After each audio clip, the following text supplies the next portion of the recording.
আবারও 5 অবৈধ বাংলাদেশি বন বিভাগের জালে। এই নিয়ে পরপর বেশ কয়েকবার স্বপন মাঝির নেতৃত্বে জলদস্যু ও অবৈধ বাংলাদেশিদের দমনে সফল হয়েছে বন বিভাগ। এবার ঘটনাটি ঘটেছে সুন্দরবনের ইস্ট পার্ক রেঞ্জের ভুরকুণ্ড এলাকায়। বন বিভাগ সূত্রে খবর, বন বিভাগ কর্মীরা পেট্রোলিং এর সময় দূরে একটি বাংলাদেশি অবৈধ নৌকাকে দেখতে পায়। তড়িঘড়ি বনকর্মীরা ওই নৌকাকে ধাওয়া করে। তখন ওই বাংলাদেশিরা দ্রুত ট্রলার চালিয়ে গভীর জঙ্গলে গা ঢাকা দেয়। খবর পৌঁছায় গোসবা রেঞ্জার স্বপন মাঝির কাছে। তড়িঘড়ি স্বপন বাবু ট্রেনি রেঞ্জ অফিসার নবকুমার সাহ ও স্টাফদের সঙ্গে নিয়ে স্পিড বোটে ঘটনাস্থলে পৌঁছায়। তারপর 5 অবৈধ বাংলাদেশিদের ধরে ফেলে। ধৃতরা হলেন গোলাম রাব্বি, ইয়াসিন খান, জামাল, মাসুম বিল্লাহ, ইয়াসিন। এরা প্রত্যেকেই বাংলাদেশেরই পটুয়াখালী জেলার কালাপড়া থানার এলাকার বাসিন্দা। এদের কাছ থেকে উদ্ধার হয়েছে একটি বাংলাদেশি ট্রলার, প্রচুর পরিমাণে বিলুপ্ত প্রায় গেটার ফিশ, এছাড়াও বেশ কয়েকটি সংকট প্রজাতির মাছ। ধৃতদেরকে শনিবার সকাল 8টা নাগাদ গোসবার রেঞ্জ অফিসে নিয়ে আসা হয়। সেখানে চলছে তাদের জিজ্ঞাসাবাদ।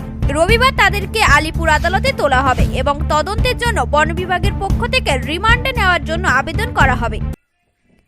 তো নৌকাটাকে দেখার পরে কাছাকাছি যাওয়ার পরে বুঝতে পারি এটা একটা ইঞ্জিন চালিত বোট। তো বোটটাকে চেঞ্জ করে ধরা হয়। তখন থেকে 5 জন লোককে পাওয়া যায়। ওদের আগে আইডেন্টিটি জানতে পারি যে এরা সকলেই বাংলাদেশের বরিশাল জেলার বাসিন্দা। এরা একটা ইন্টারন্যাশনাল র্যাকেটের সাথে এরা জড়িত। এরা স্পেসিফিকভাবে যেটা ওয়াইল্ড লাইফের অ্যাক্ট অনুযায়ী নিষিদ্ধ শিডিউল 1 স্পিসিস গেটার ফিশ বলে এক ধরনের মাছ হয়, খুব বড় বড় হয়। এটা হাঙ্গর প্রজাতির মাছ। এই মাছটাকে এরা ধরে বাংলাদেশে বরিশালে পাচার করে। সেই বরিশাল থেকে প্যাকিং হয়ে গিয়ে এরা বিদেশে পাচার করে। তো এই গ্যাংটা অনেকদিন ধরেই এরকম সুন্দরবনের ভিতরে প্রবেশ করছিল। আমাদের কাছে খবর আসছিল। তো গতকালকে সুনির্দিষ্ট তথ্যের ভিত্তিতে আমরা স্পেশাল টিম আমরা পেট্রোলিং করতে গিয়ে এদেরকে ধরেছি এবং আপাতত এদেরকে বসাগায় নিয়েছি ইনভেস্টিগেশন করার জন্য। আগামীকাল এদেরকে আলিপুর থেকে প্লেস করা হবে। আচ্ছা, এদের কাছ থেকে মূলত শার্ক প্রজাতির মাছ উদ্ধার হয়েছে। হ্যাঁ, শার্ক বা হাঙর এই জাতীয় প্রজাতির মাছই বেশি উদ্ধার হয়েছে। তবে তার মেন স্পিসিস যেটা পাওয়া গেছে সেটা গেটার ফিশ, যেটা আর কি শার্কেরই একটা মানে বংশ বলতে পারেন, স্পিসিস বলতে পারেন আর কি।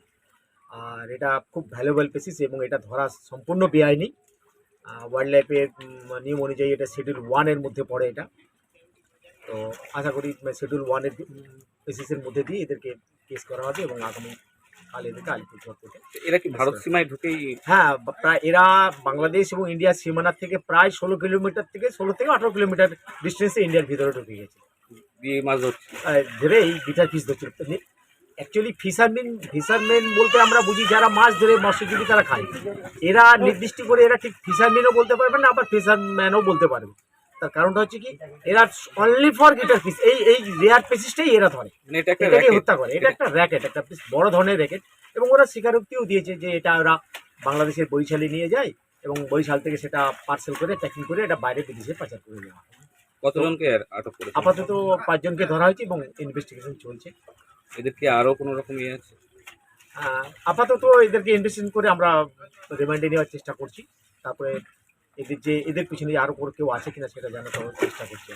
আদালতে কি আপনারা কি এদের সেটা হেফাজতে নেবেন? নেওয়ার জন্য আমরা আবেদন করব। আপনার নাম? আমি স্বপন কুমার মাঝি, range officer, national park east. Gosaba থেকে অনাদি রায়ের রিপোর্ট, অরণ্য টিভি।